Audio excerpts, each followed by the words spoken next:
tribute to the mighty seafaring vessel. The crashing sound of flatware emptied from her cargo bay onto the wharf. The Bloodboat. The Bloodboat. The Bloodboat, returning triumphantly to port. Mighty pump, do not fail. Push the water, let me sail. Cries the engine man on the SS Bloodboat. A boat is like a beating heart inside out. Blood is like the ocean.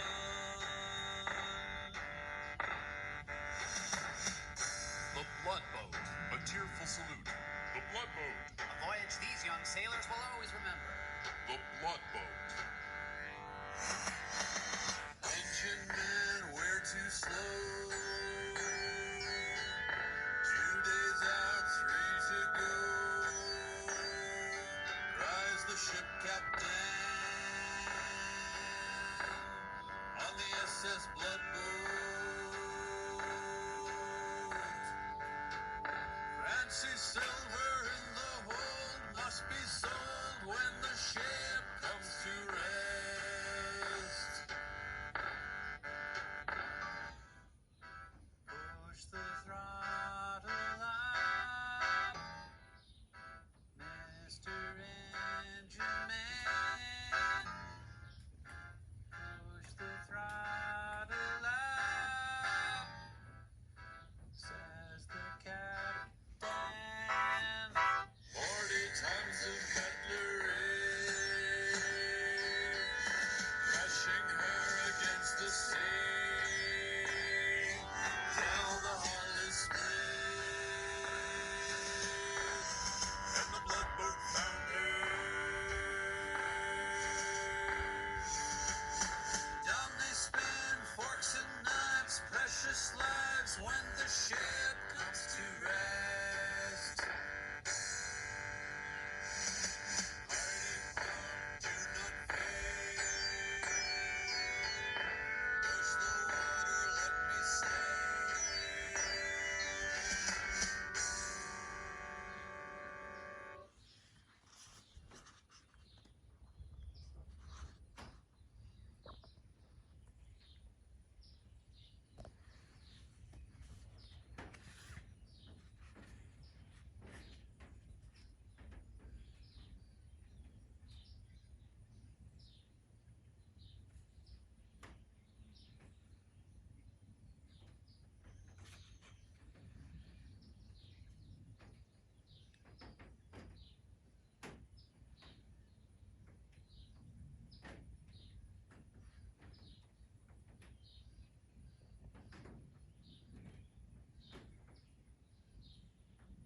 The ways of God in nature, as in providence, as are not our ways, nor are the models that we are framed in any way commensurate to the vastness, profundity, and unsearchableness of his works, which have a depth in them greater than the well of Democritus. Joseph Glanville.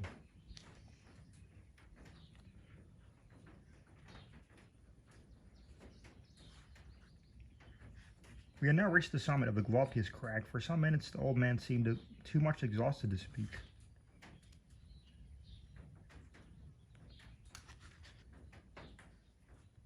Not long ago, said he at length, and I could have guided you on this route as well as the youngest of my sons, but about 3 years past, there happened to me an event such as never happened to before mortal man, or at least to such man as no man has ever survived to tell of. And the 6 hours of deadly terror which I then endured have broken me up body and soul. You suppose me a very old man, but I am not. It took less than a single day to change these hairs from a jetty black to white, to weaken my limbs and to unstring my nerves, so that I tremble at the least exertion, and am frightened at a shadow. Do you know that I can scarcely look over this little cliff without getting giddy?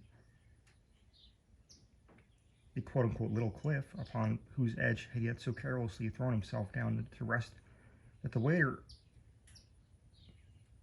weightier portion of his body hung over it, while he only kept from falling by the tenure of his elbow on the extreme and slippery edge.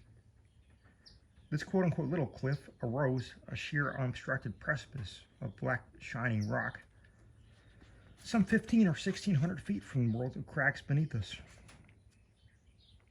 Nothing would have tempted me to be within half a dozen yards of its brink. In truth, so deeply was I excited by the perilous position of my companion that I fell at full length upon the ground, clung to the shrubs around me.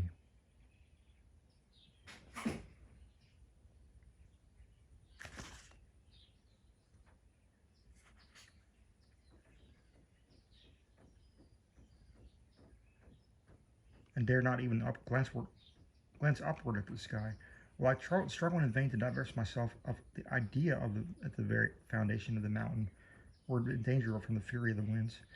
It was long before I could reason myself into sufficient courage to sit up and look out in the distance. "You must get over these fancies," says my guide, "for I've brought you here that you might have the best possible view of the scene of that event I have mentioned, and to tell you the whole story with the spot just under your eye. Where now," he continued in that tyrannizing manner which distinguished him, "we are now close upon the Norwegian coast in the 68th degree of latitude in the great province of Nordland, and in the dreary distant district of Lofoten. The mountain upon whose top we sit is Helseggen, the Cloudy.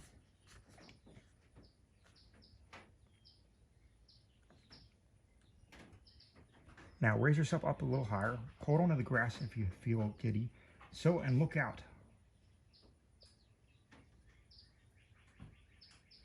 Beyond the belt of vapor beneath us into the sea." I looked dizzily and beheld a wide expanse of ocean, whose waters wore so inky a hue as to bring at once to my mind a Nubian geographer's account of the Mare Tenebrarum.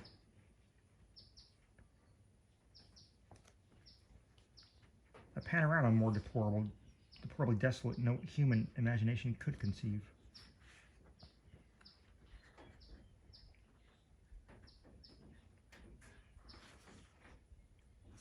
To the right and left, as far as I could reach, there lay outstretched, like the ramparts of the world, lines of the horribly black and beetling cliff, whose character of gloom was but more forcibly illustrated by the surf, which reared high above against its white and ghastly crest, howling and shrieking forever. Just opposite the promontory upon whose apex we were placed, and at a distance of some 5 or 6 miles out at sea, there was visible a small bleak-looking island, or more properly, its position was discernible through the wilderness of surge in which it was enveloped. About 2 miles nearer the land arose another smaller size, hideously craggy and barren, and encompassed at various intervals by a cluster of dark rocks. The appearance of an ocean in the space between the more distant island and the shore had something very unusual about it, although at the same time so strong a gale was blowing landward that a brig in the remote offing lay under a double-reefed trysail, and constantly plunged her into the hull out of sight. Still, there was here nothing like a regular swell, but only a short, quick, angry crossing dashing of water in every direction, as well as in the teeth of the wind as otherwise. Of the foam there was little except in the immediate vicinity of the rocks.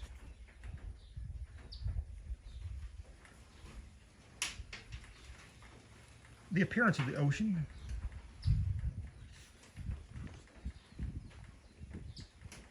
The island in the distance, resumed the old man, is called the Norwegians' Verg.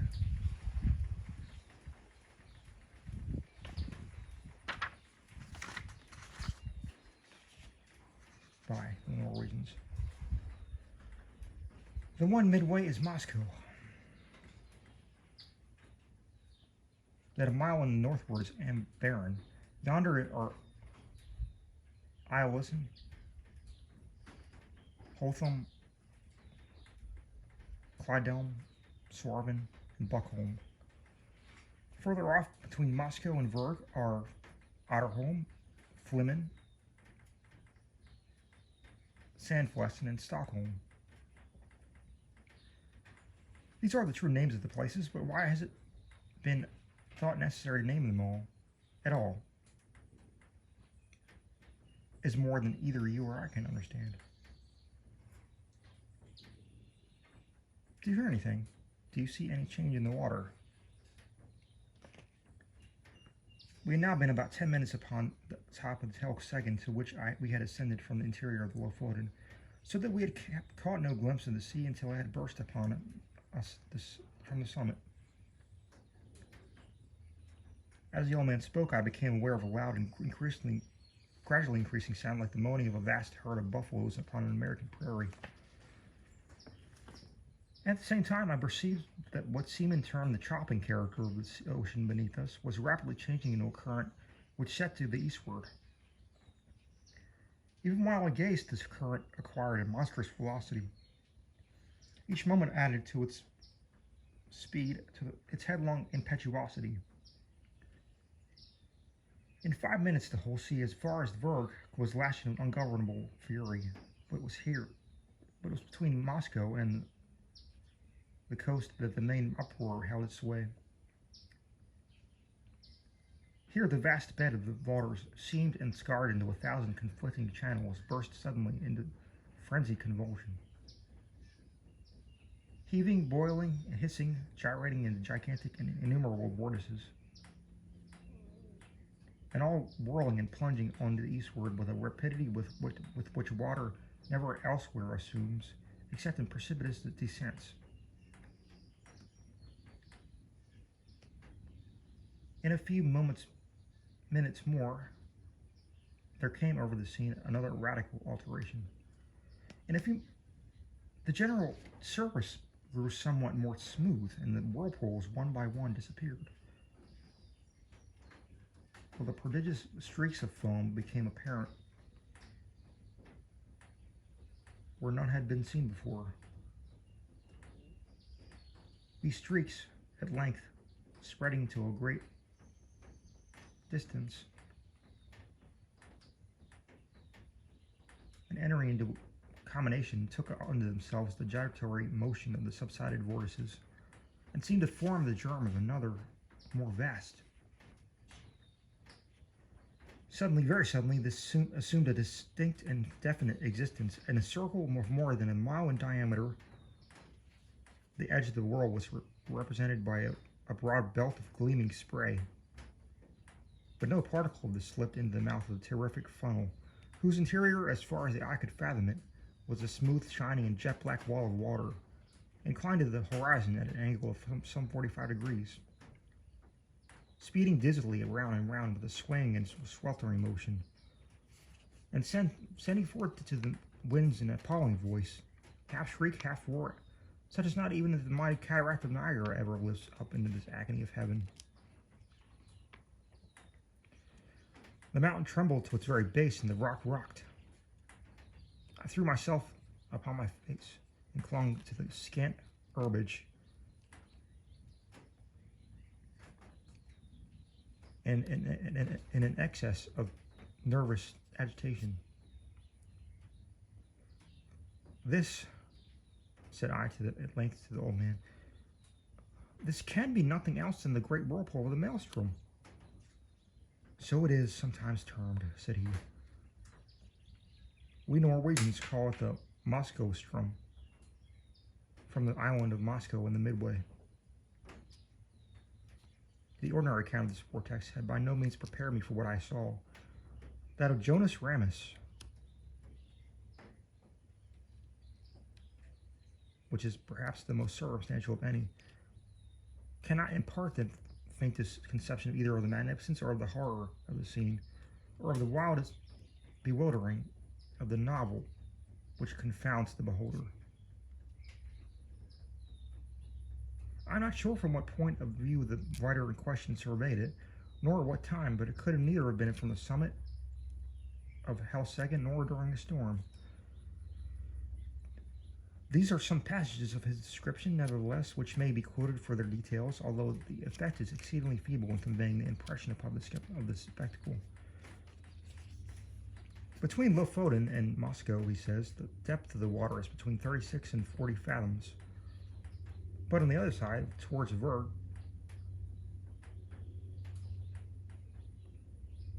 this depth decreases so as not to afford a convenient passage for a vessel without the risk of splitting the rocks, which happens even in the calmest weather. When it is flood, the stream runs up the country between Lofoten and Moscow with a boisterous rapidity, but the roar of its impetuous ebb to the sea is scarce equaled by the loudest or most dreadful cataracts, the noise being heard several leagues off, and the vortices or pits are of such an extent of depth that if a ship comes within its attraction, it is inevitably absorbed and carried down to the bottom, and there beats to pieces against the rocks. And when the water relaxes, the fragments thereof are only thrown up again. But these intervals of tranquility are only at the turn of the ebb and flood, and in calm weather, and last but a quarter of an hour, its violence gradually returning. When the stream is most boisterous, its fury heightened by a storm, it is dangerous to come within a Norway mile of it. Boats, yachts, and ships have been carried away by not guarding against it before they were carried within its reach. It likewise happens frequently that whales come too near the stream and are overpowered by its violence. And then it is impossible to describe their howlings and bellowings and the fruitless struggles to disengage themselves. A bear once, attempting to swim from Lofoten to Moscow, was caught by the stream and borne down, while he roared terribly so as to be heard on shore. Large stalks of firs and pine trees, after being absorbed by the current, rise again broken and torn to such a degree as if bristles grew upon them. This plainly shows that the bottom of it consists of craggy rocks, along which they are whirled to and fro. This stream is regulated by the flux and reflux of the sea.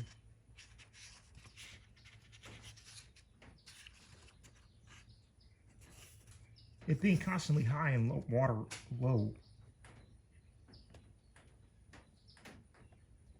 every 6 hours. In the year 1645, early in the morning of the Sexagesima Sunday,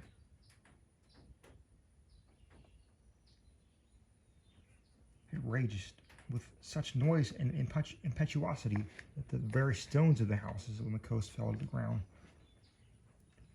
In regard to the depth of water, I cannot see how this could have been ascertained at all, but in the immediate vicinity of the vortex.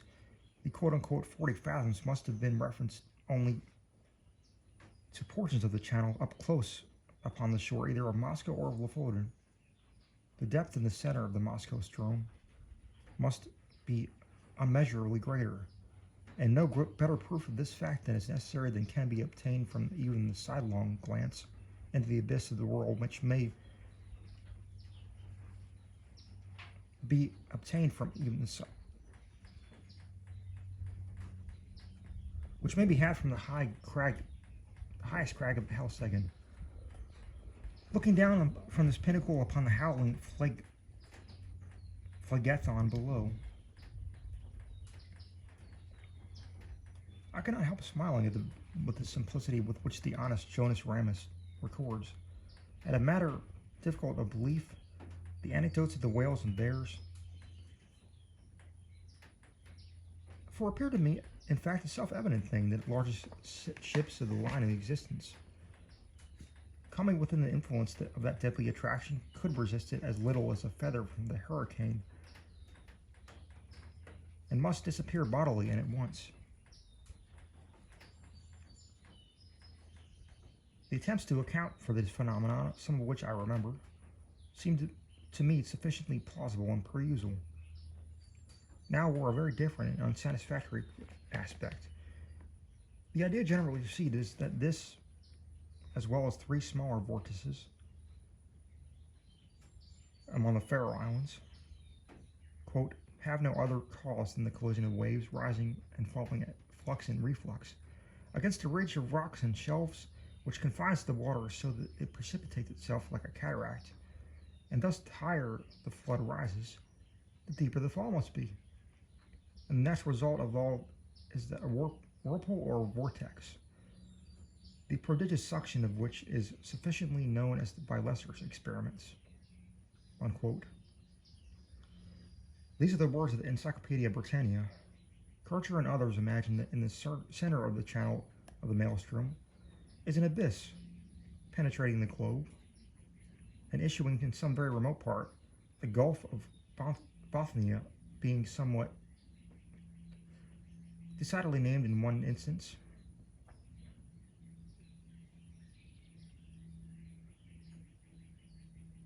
This opinion, idle in itself, was one to which, as I gazed, my imagination could readily ascended. In mentioning it to the guide, I was rather surprised to hear him say that although it was the view of almost universally entertained of the subject by the Norwegians, it was nevertheless of his own, not his own. As to the former notion that he confessed his inability to comprehend it, and here I agree with him, for however conclusive on paper, it becomes altogether unintelligible, even absurd, amid the thunder of the abyss. You've had a good look at the world now, said the old man, and if you will creep around this crag so as to get its lee and deaden the roar of the water, I will tell you a story that will convince you I ought to know something of the Maelstrom.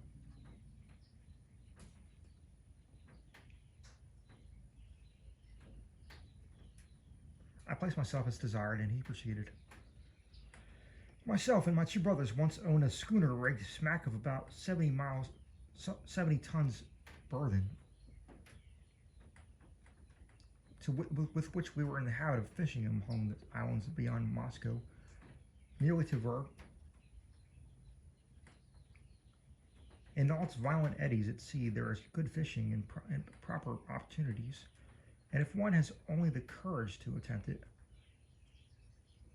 But among the whole of the Lofoten coastmen, we 3 were the only who made it a regular business of going out in the islands, as I tell you. The usual grounds are a great lower way down to the southward.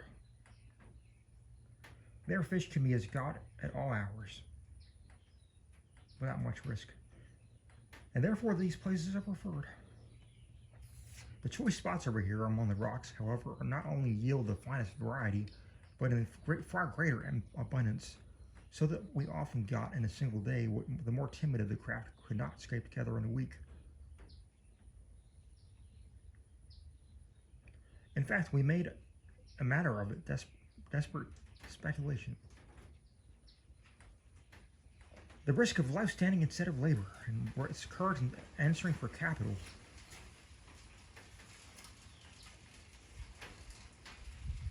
We kept the smack in a cove about 5 miles high up the coast in this, and it was our practice in the fine weather to take advantage of the 15 minutes slack to push across the main channel of the Maelstrom, far above the pool, and then drop down upon anchorage somewhere near Otterholm or Sandflessen, where the eddies are not so violent as elsewhere.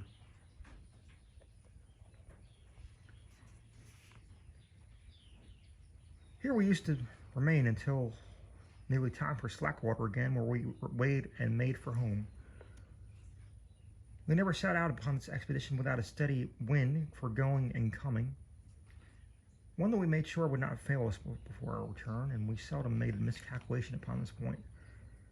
Twice during 6 years we were forced to stay all night at anchor on account of the dead calm, which is a rare thing indeed just about here. And once we had to remain on the grounds nearly a week, starving to death, owing to a gale which blew up shortly after our arrival,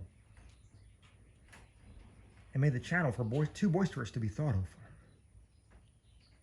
Upon this occasion, we should have been driven out to sea in spite of everything, for the whirlpools threw around us round and round so violently that at length we fouled our anchor and dragged it. If it had not been for that we drifted into one of our innumerable cross currents, here today and gone tomorrow, which drove us to under the lee of Fleming, where by good luck we brought up. I cannot tell you the 20th part of the difficulties where we encounter quote unquote on the ground. It is a bad spot to be in, even in good weather. But we make shift always to run the gauntlet of the Moscow Strom itself without accident, although at times my heart has been in my mouth when we happen to be a minute or so behind or before the slack. The wind sometimes was not as strong as we thought it starting, and then we made rather less way than we could wish, while the current rendered the smack unmanageable.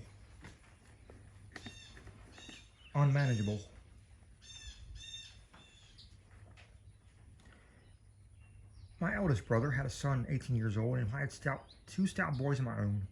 These would have been of great assistance at such times and such using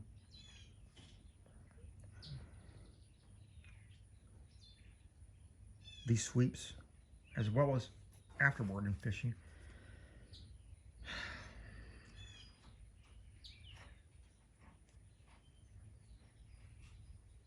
But somehow, although we ran the risk ourselves, we had not the heart to let the young ones get into danger. For after all I had said and done, it was a horrible danger, and that is the truth. It is now within a few days of the 3 years which I'm going to tell you what occurred. It was on the 10th of July, a day with which most people of this part of the world will never forget. For it was one in which blew the most terrible hurricane that ever came out of the heavens. And yet all morning, and indeed until late in the afternoon, there was a gentle and steady breeze from the southwest, whilst the sun shone brightly. So that the oldest seaman among us could not have foreseen what was to follow. The three of us, my two brothers and myself, had crossed over to the islands about 2 o'clock p.m. and soon nearly loaded the smack with fine fish, which we all remarked were more plentiful that day. More plenty that day than we had ever known, and it was just 7 by my watch when we weighed and started for home, so as to make the worst of the Strom at slack water, which we knew would be at 8. We set out with a fresh wind at our starboard quarter, and for some time spanked along at great rate, never dreaming of danger, for indeed we saw not at the slightest reason to apprehend it. All at once we were taken aback by a breeze from over Helseggen. This was most unusual. Something had never happened to us before, and I began to feel a little uneasy without exactly knowing why.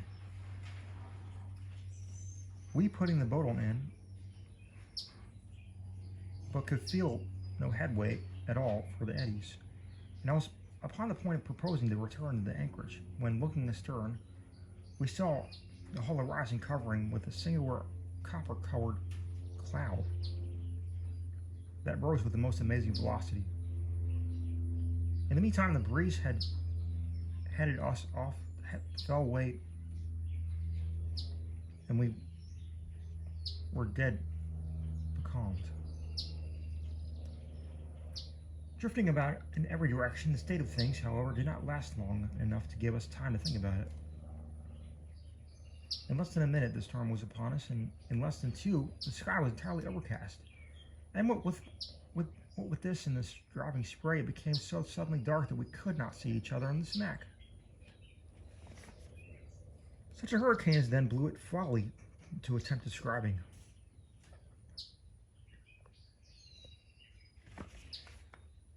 The oldest seaman in Norway had never experienced anything like it.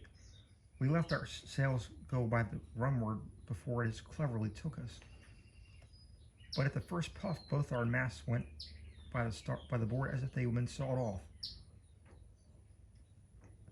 The mainmast taking with it my youngest brother, who had lashed himself to it for safety. Our boat was at the slightest feather of a thing that ever sat upon water.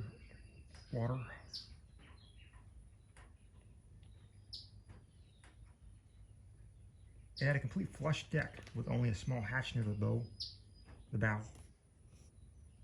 And at this hatch, it had always been our custom to batten down when about to cross the Strom, by way of precaution against the chopping seas. But for this circumstance, we should have foundered at once, for we lay entirely buried for some moments. How my elder brother escaped destruction I cannot say, for I never had an opportunity to ask Channing.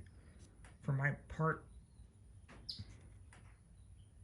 as soon as I had let the foresail run, I threw myself flat on deck with my feet against the narrow gunwale of the boat, the bow, and with my hands grasping a ring bolt near the foot of the foremast. It was mere instinct that prompted me to do this, which was undoubtedly the very best thing I could have done, for I was much too flurried to think.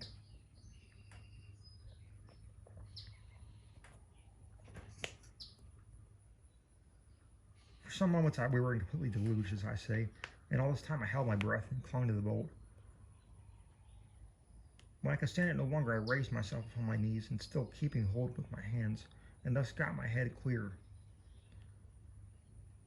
Presently our little boat gave herself a wake, just as a dog does in coming in and out of the water, and thus rid herself in some measure of the seas.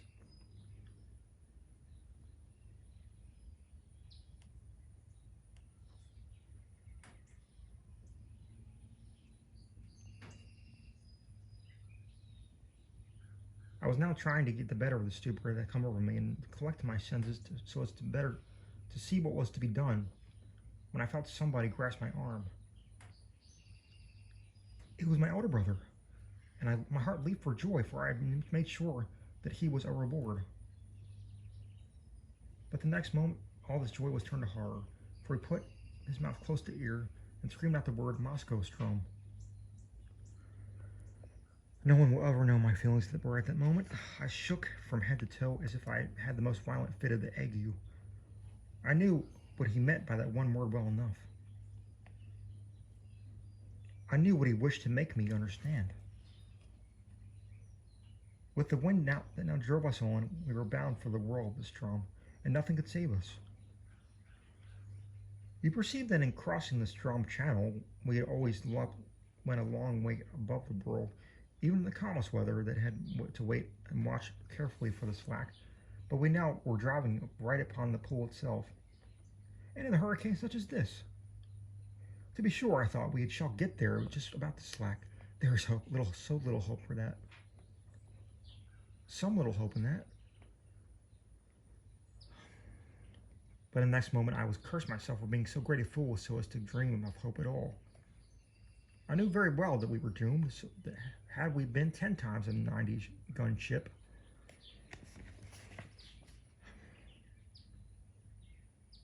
by this time I felt the first fury of the tempest had spent itself, or perhaps we did not feel it so much as we scudded before it. But at all events, the seas, which at first had been kept down by the wind, and lay flat and frothing, now got up into absolute mountains. A singular change, too, had come over the heavens. Around in every direction, it was still as black as pitch. But nearly overhead, there burst out all at once a circular rift of clear sky, as clear as I ever saw, and of a deep, bright blue.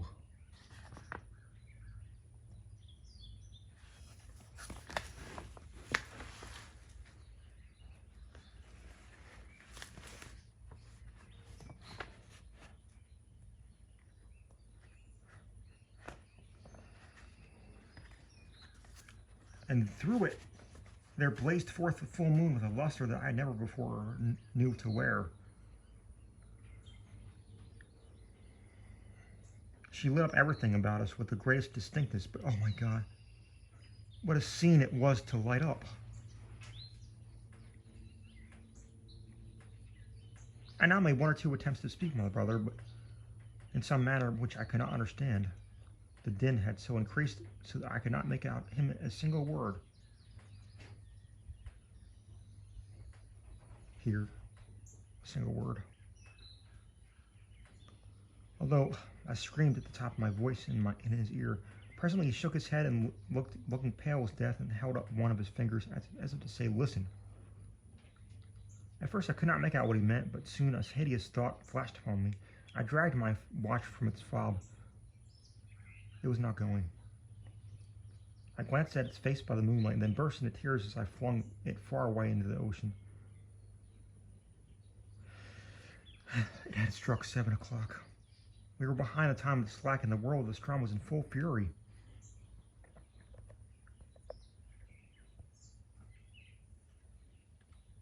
When a boat is well built, properly trimmed, and not deep laden, the waves in strong gale, when she is going large, seem always to slip from beneath her, which appears strange to a landsman, and this is what is called riding in sea phrase.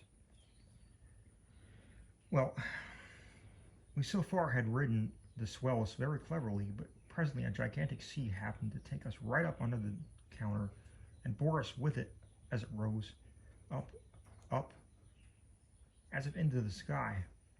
I would not have believed that any wave could rise so high. And then down we came with a sweep, a slide, a plunge that made me feel sick and dizzy, as I was falling from some lofty mountaintop into a dream. But while we were up, I had thrown a quick glance around, and that one glance was all sufficient. I saw our exact position in an instant. The Moscow Strom whirlpool was about a quarter of a mile dead ahead, but no more like the everyday Moscow Strom than the world as you now see it. It's like a mill race. If I not known where we were and what we had to expect, I should not have recognized the place at all. As it was, I involuntarily closed my eyes in horror. The lids clenched themselves together as if in spasm. It cannot have been more than 2 minutes afterward until we suddenly felt the waves subside and were enveloped in foam. It cannot. The boat made a sharp half-turn to larboard and then shot off in its new direction like a thunderbolt. At the same moment, the roaring noise of the water was completely drowned in a kind of shrill shriek, such a sound as you might imagine given out by the water pipes of the many thousand steam vessels letting off their steam altogether. We were now in the belt of the surf that always surrounds the world, and I thought, of course, that another moment would plunge us into the abyss.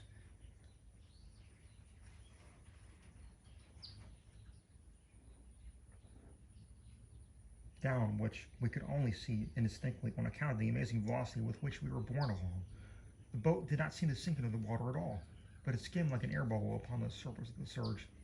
Her starboard side was next the whirl, and the larboard arose the ocean. The world of the ocean we left.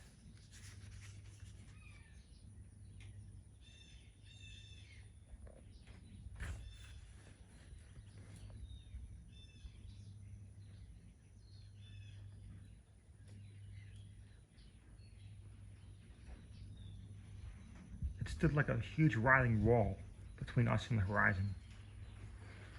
It may appear strange, but now when we were in the very jaws of the gulf, I felt more composed than we were only approaching it. Having made up my mind to hope no more, I got rid of a great deal of that terror which unmanned me at first. I suppose it was despair that strung my nerves. It may look boasting, but when I tell you it is truth, I began to reflect how magnificent a thing it was to die in such a manner, and how foolish it was to me to think so paltry a consideration as my own individual life in view of so wonderful a manifestation of God's power.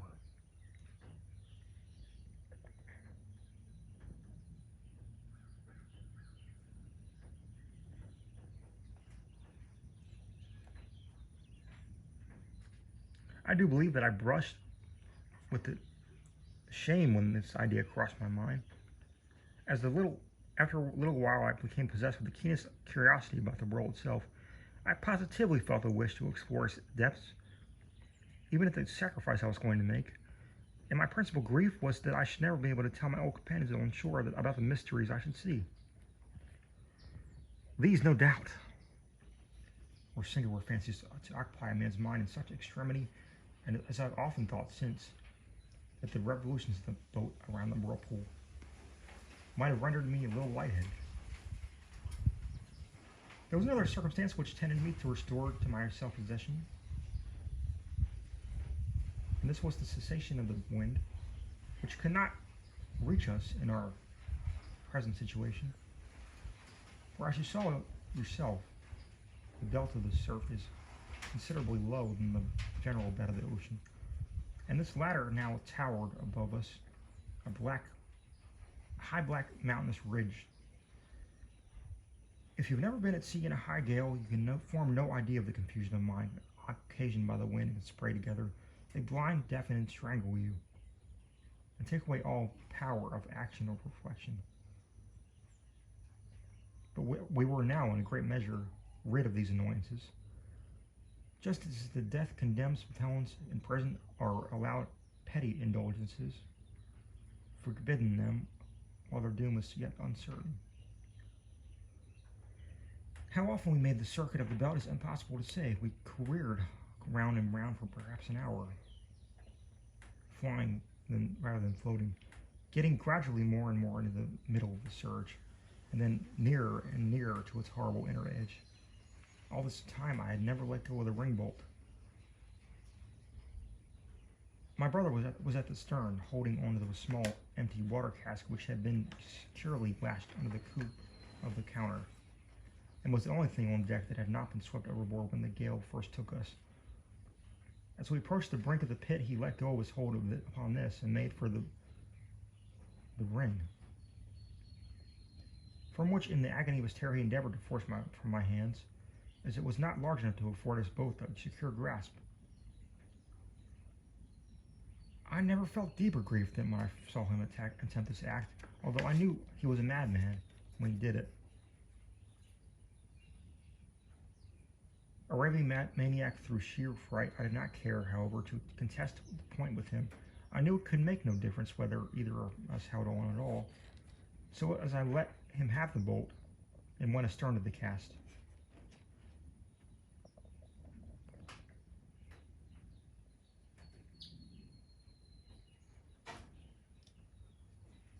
This there was no great difficulty in doing, for the smack flew around steadily enough, and even upon an even keel, only swaying to and fro with the immense sweeps and swelters of the whirl. Scarcely had I secured myself in this new position when we gave a wild lurch to starboard, and rushing headlong into the abyss, I muttered a hurried prayer to God and thought all was over. As I felt the sickening sweep of the descent, I had instinctively tightened my hold upon the barrel and closed my eyes. For some seconds I dared not open them. Well, I expected instant destruction and wondered that I was not already in the death struggles with the water. But moment after moment elapsed, I still lived. The sense of falling had ceased, and the motion of the vessel seemed much as it had been before, while in a belt of foam, with the exception that she now lay more along. I took courage and looked once again upon the scene. Never shall I forget the sensation of all horror and admiration with which I gazed about me. The boat appeared to be hanging, as if by magic, midway down upon the interior surface of a funnel vast in circumference, prodigious in strength and depth, and whose perfectly smooth sides must have been mistaken for ebony.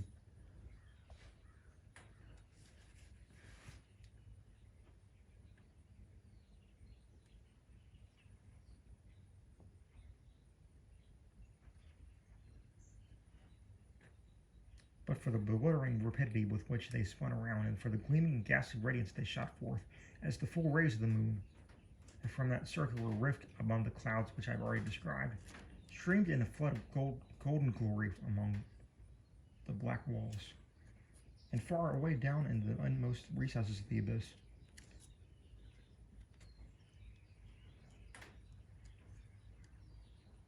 At first I was too much confused to observe the thing accurately.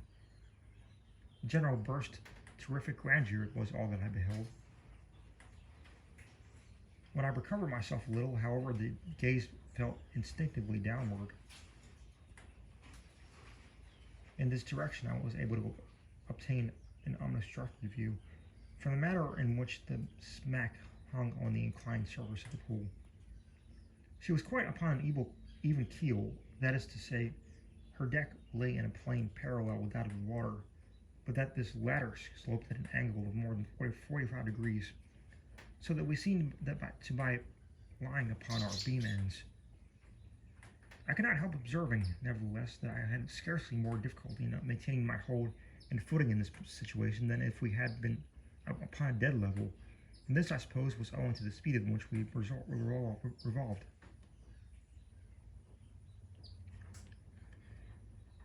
The rays of the moon seemed to search the very bottom of the profound gulf, but still I could make out nothing distinctly on account of the thick mist in which everything was enveloped.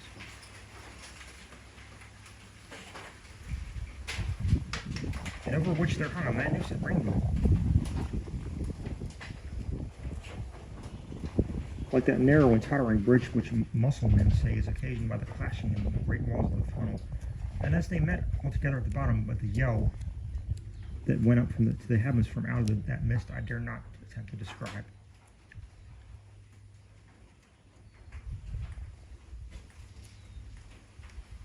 Our first slide into the abyss itself from the belt of the foam above had carried us to a great distance down the slope, but our farther descent was by no means proportionate.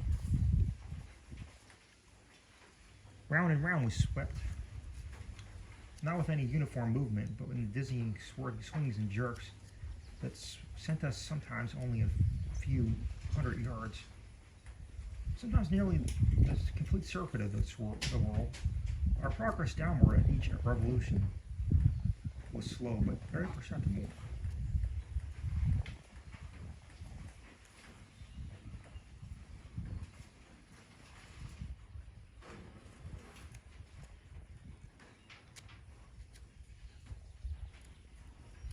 Looking about me upon the wide waste of liquid ebony on which we were thus borne, I perceived that our boat was not the only object of an embrace of the world.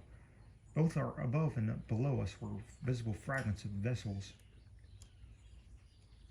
large masses of building timber, and trunks of trees.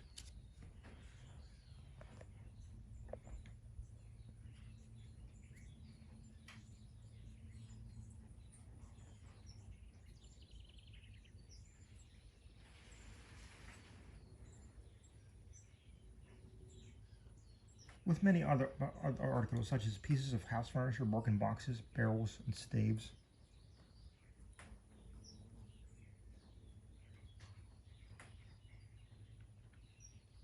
I've already described the unnatural curiosity which had taken place in my original terrors. It appeared to grow upon me as I grew nearer and nearer to my dreadful doom. I now began to watch with a strange interest the numerous things that floated in our company. I must have been delirious, for even if I sought amusement in speculating upon the relative velocities of our several descents toward the foam below.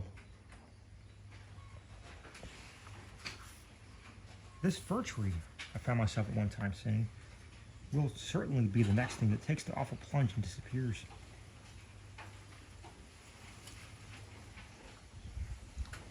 And then I was disappointed to find that the wreck of the Dutch merchant ship overtook it and went down before. At length, after making several guesses of its nature, and being deceived in all, the fact of my invariable miscalculation, set me upon the train of reflection that made my limbs again tremble and my heart beat heavily once more. It was not a new terror that thus affected me, but the dawn of a more excitable hope. This hope arose partly from memory and partly from present observation. I call to mind the great variety of buoyant matter that strewn the coast of Lofoten, having been absorbed and then thrown forth by the Moscow Strom. By far the greater number of the articles were shattered in their most extraordinary way, so chafed and roughened as to have the appearance of being struck with full of splinters. But then I distinctly recollected that there were some of them were not disfigured at all.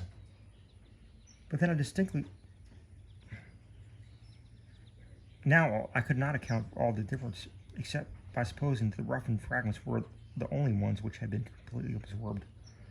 But the others had entered the swirl at so late a period of the tide that, for some reason, had descended so slowly after entering that they did not reach the bottom before the time of the flood came, or of the ebb, as the case might be.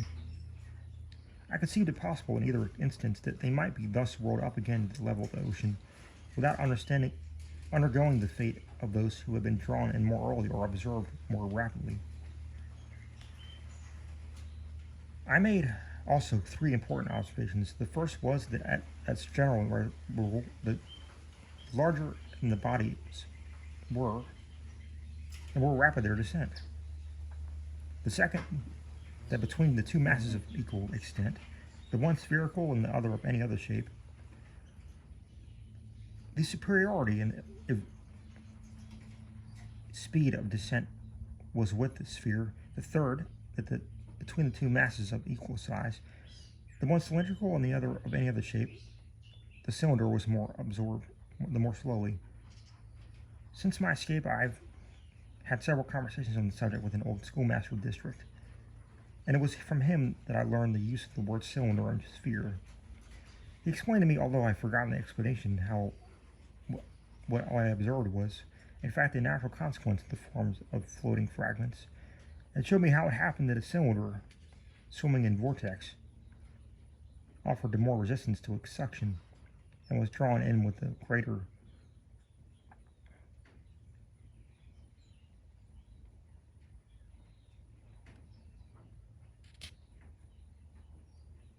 difficulty than an equally bulky body, or any other form whatever. There was one startling circumstance which went a great way in enforcing these observations and rendering me anxious to turn them to account. And it was that at every revolution we passed something like a barrel, or else the yard or the mast of a vessel, while many of these things, which had been at our level when I first opened my eyes upon the wonder of the whirlpool, were now high above us, and seemed to have moved but little from their original station.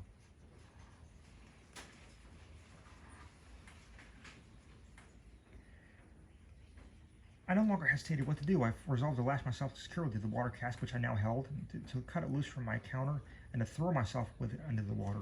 I attracted my brother's attention by signs, pointed to the floating barrels that came near us, and did everything in my power to make him understand what I was about to do.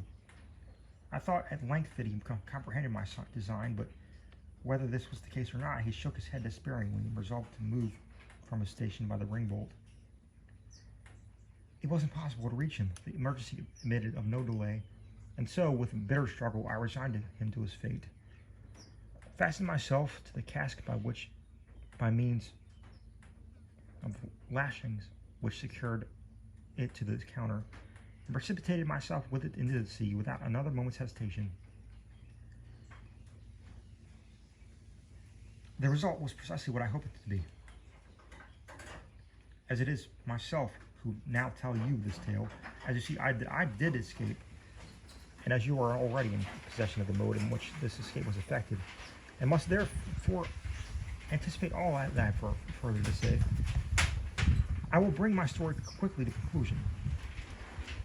It might have been an hour or thereabout after my quitting the smack, when, having descended to a vast distance beneath me, it made 3 or 4 more wild gyrations in rapid succession, and bearing my beloved brother with it, plunged headlong at once and forever into the chaos of foam below.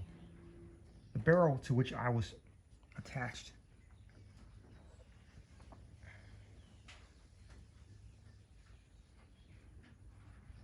sunk very little farther than half the distance between the bottom of the gulf and the spot at which I leaped overboard, before a great change, took place in the character of the whirlpool. The slopes of the sides of the vast funnel became momently less and less steep. The gyrations of the world grew gradually less and less violent. By degrees, the froth of the rainbow disappeared, and the bottom of the gulf seemed slowly to uprise. The sky was clear, the winds had gone, and the full moon was setting radiantly in the west, when I found myself on the surface of the ocean, in full view of the shores of Lofoten, and above the spot where the pool of the Maelstrom had been. It was the hour of the slack, but the sea had still heaved in mountainous waves from the effects of the hurricane. I was borne violently into the channel of the Strom, and in a few minutes was hurriedly down the coast in the quote-unquote grounds of the fishermen. A boat picked me up, exhausted from fatigue, and now that the danger was removed, speechless from my memory of its horror. Those who drew me on board were all my old mates and my daily companions, but they knew me no more than they had known a traveler from the spirit land. My hair, which had been raven black the day before, was as white as you see it now. They say, too, that the whole expression of my countenance had changed. I told them my story. They did not believe it. I now tell it to you, and I can scarcely expect you to put more faith in it than did the merry fishermen of Lofoten.